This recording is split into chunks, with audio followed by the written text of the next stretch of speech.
আকাশবাণী গুৱাহাটী ডিব্ৰুগড় সন্ধিয়া 6 বজাৰ বাতৰি পঢ়িছো কুমাৰ দেৱিত দাসে। লোকসভা নিৰ্বাচনৰ দ্বিতীয় পৰ্যায়ৰ ভোটগ্ৰহণৰ দিন চমু চাপি অহাৰ পৰিপ্ৰেক্ষিতত ৰাজ্যত ৰাজনৈতিক দলসমূহৰ প্ৰচাৰ অভিযানত ব্যাপক তৎপৰতা পৰিলক্ষিত হৈছে। এই উদ্দেশ্যেৰে বিজেপিৰ জ্যেষ্ঠ নেতা আৰু কেন্দ্ৰীয় মন্ত্ৰী অমিত শ্বাহে আজি শিলচৰত এনডিএৰ প্ৰাৰ্থী পৰিমল শুক্লবৈদ্যৰ হৈ এটা নিৰ্বাচনী ৰোড শ্বত অংশগ্ৰহণ কৰে। আনহাতে ৰাজ্যৰ জ্যেষ্ঠ বিজেপি নেতা তথা অসমৰ মুখ্যমন্ত্ৰী ডঃ হিমন্ত বিশ্ব শৰ্মাই আজি কাৰ্বি আংলং জিলাৰ বিভিন্ন ঠাইত ডিফু সংসদীয় সমষ্টিৰ বিজেপি দলৰ প্ৰাৰ্থী অমৰ সিং পিছৰ হৈ প্ৰচাৰ চলায়। বোকাজান বিধানসভা সমষ্টিৰ হৰিয়াজানত আয়োজিত নিৰ্বাচনী সভাত প্ৰচাৰ চলাই ডঃ শৰ্মাই সমষ্টিটোত বিজেপি দলৰ জয়লাভ সন্দৰ্ভত প্ৰবল আত্মবিশ্বাসী বুলি সাংবাদিকৰ আগত প্ৰকাশ কৰে। ইয়াৰ পাছত ডঃ শৰ্মাই হাওৰাঘাট আৰু বৈঠালাংছুত আন দুখন নিৰ্বাচনী সভাত অংশগ্ৰহণ কৰে। ৰাজ্যৰ জলসম্পদ মন্ত্ৰী পীযুষ হাজৰিকায়ো ৰূপহী বিধানসভাৰ চিঙাৰী বজাৰত বিজেপি দলৰ প্ৰাৰ্থী সুৰেশ বৰাৰ হৈ এখন নিৰ্বাচনী প্ৰচাৰ সভাত অংশগ্ৰহণ কৰে। পৰ্যটন মন্ত্ৰী জয়ন্ত মল্ল বৰুৱায়ো দৰং ওদালগুৰি লোকসভা সমষ্টিৰ এনডিএ প্ৰাৰ্থী দিলীপ শইকীয়াৰ হৈ জিলাখনৰ 4খন ঠাইত নিৰ্বাচনী প্ৰচাৰ সভাত অংশ লয়। অগপৰ জ্যেষ্ঠ নেতা তথা কৃষি পশুপালন আদি বিভাগৰ মন্ত্ৰী অতুল বৰা আৰু দলটোৰ আন এগৰাকী জ্যেষ্ঠ নেতা স্বাস্থ্যমন্ত্ৰী কেশৱ মহন্তই আজি কৰিমগঞ্জ লোকসভা সমষ্টিৰ নিউ কৰিমগঞ্জৰ শিলচৰ ৰোডত সমষ্টিটোৰ বিজেপি মিত্ৰজোঁটৰ প্ৰাৰ্থী কৃপানাথ মাল্লাৰ হৈ নিৰ্বাচনী জনসভাত অংশগ্ৰহণ কৰে। এনডিএ চৰকাৰৰ দিনতেই বৰাক ব্ৰহ্মপুত্ৰবাসীৰ সমন্বয়ৰ এনাজৰী মজবুত হোৱাৰ লগতে বৰাকবাসীয়ে বিকাশৰ অভূতপূৰ্ব ধাৰা দেখিবলৈ সক্ষম হোৱা বুলি মন্ত্ৰী শ্ৰী বৰাই দাবী কৰে। ইফালে ধুবুৰী লোকসভা সমষ্টিৰ কংগ্ৰেছ প্ৰাৰ্থী ৰকিবুল হুছেইনে আজি গোৱালপাৰাৰ দুবাপাৰাত নিৰ্বাচনী প্ৰচাৰৰ উদ্দেশ্যে এখন সংবাদমেল সম্বোধন কৰে।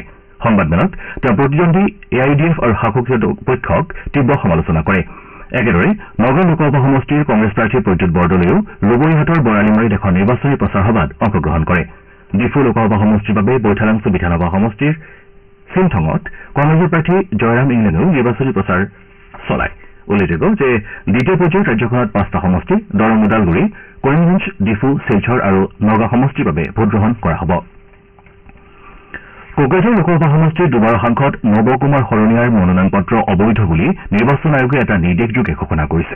এই সংক্ৰান্তত কোকৰাঝাৰ সমষ্টিৰ মুঠ 16খন মনোনয়ন পত্ৰৰ ভিতৰত নৱ কুমাৰ শৰণীয়াৰ মনোনয়ন পত্ৰ পৰীক্ষণৰ সময়ত অবৈধতাৰ ভিত্তিত নাকচ কৰা হৈছে বুলি ৰিটাৰ্ণিং বিষয়া প্ৰদীপ কুমাৰ দ্বিবেদীয়ে জানিবলৈ দিছে। উল্লেখযোগ্য যে সমষ্টিটোৰ সাধাৰণ পৰ্যবেক্ষক ৰিটাৰ্ণিং বিষয়াৰ লগতে প্ৰতিদ্বন্দ্বিতা আগবঢ়োৱা প্ৰাৰ্থী তথা তেওঁলোকৰ প্ৰস্তাৱকসকল মনোনয়ন পত্ৰ পৰীক্ষণৰ সময়ত উপস্থিত আছিল।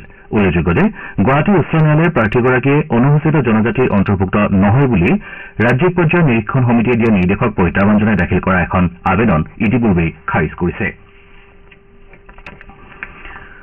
লোকসভা নিৰ্বাচনৰ দ্বিতীয় আৰু তৃতীয় পৰ্যায়ৰ ভোটগ্ৰহণৰ পৰিপ্ৰেক্ষিতত ৰাজ্যৰ বিভিন্ন ঠাইত প্ৰণালীবদ্ধ ভোটাৰ শিক্ষা আৰু নিৰ্বাচনী অংশগ্ৰহণ কোষসমূহৰ উদ্যোগত ভোটাৰ সজাগতা কাৰ্যসূচী আয়োজন কৰা হৈছে।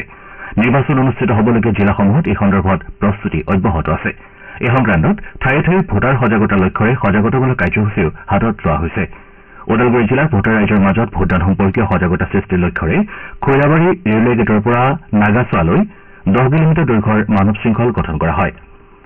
বঙাইগাঁও জিলা প্ৰশাসনে তৃতীয় পৰ্যায়ৰ ভোটগ্ৰহণৰ বাবে প্ৰস্তুতি চলোৱাৰ লগতে কোনো ধৰণৰ সম্ভাৱ্য অপ্ৰীতিকৰ ঘটনা প্ৰতিৰোধ কৰিবলৈ জিলাখনৰ সকলো নথিভুক্ত আৰু পঞ্জীভুক্ত মাৰণাস্ত্ৰ প্ৰশাসনৰ হাতত জমা দিবলৈ নিৰ্দেশ জাৰি কৰে। বাক্সা জিলাতো জিলা প্ৰশাসনে দৰং ওদালগুৰি লোকসভা সমষ্টিত ভোটগ্ৰহণৰ বাবে নিয়োজিত ভোটগ্ৰহণকাৰী বিষয়াসকলৰ প্ৰশিক্ষণ সম্পন্ন হৈছে। এইপিনে কোকৰাঝাৰত নিৰ্বাচন বিভাগে দ্বিতীয় পৰ্যায়ৰ নিৰ্বাচনৰ পৰিপ্ৰেক্ষিতত কৰ্তব্যৰত আৰক্ষীসকলৰ বাবে পোষ্টেল বেলট ভোটদানৰ আয়োজন কৰে। অসম সাহিত্য সভাৰ প্ৰথমগৰাকী সভাপতি তথা তেজপুৰ পৌৰসভাৰ প্ৰথম অসমীয়া পৌৰপতি পদ্মনাথ গোহাঁই বৰুৱাৰ 78 সংখ্যক মৃত্যু দিৱস তেজপুৰ সাহিত্য সভাৰ উদ্যোগত পালন কৰা হয়। তেজপুৰ সাহিত্য সভাৰ সভাকক্ষত অনুষ্ঠিত স্মৃতি দিৱসৰ কাৰ্যসূচী মন্ত্ৰী পৰ্যায়েৰে শুভাৰম্ভ কৰা হয়। অনুষ্ঠানৰ সৈতে সংগতি ৰাখি এখন কাব্যগ্ৰন্থ আৰু এখন চুটিগল্প সংকলন আনুষ্ঠানিকভাৱে উন্মোচন কৰা হয়। সভাত বাণ থিয়েটাৰ, তেজপুৰ বিশ্ববিদ্যালয় আৰু শোণিতপুৰ জিলা সাহিত্য সভাৰ সৈতে জড়িত ভালেকেইজন বিশিষ্ট ব্যক্তিয়ে প্ৰথম অসমীয়া ঔপন্যাসিকগৰাকীৰ সাহিত্য কীৰ্তি আৰু সামাজিক অৱদানৰ বিষয়ে চৰ্চা কৰে। শ্ৰীমন্ত শংকৰদেৱ সংঘৰ 94 সংখ্যক বাৰ্ষিক অধিৱেশনৰ আদৰণি সমিতি গঠনৰ উদ্দেশ্যে আজি যোৰহাটত এখন ৰাজহুৱা সভা অনুষ্ঠিত কৰা হয়।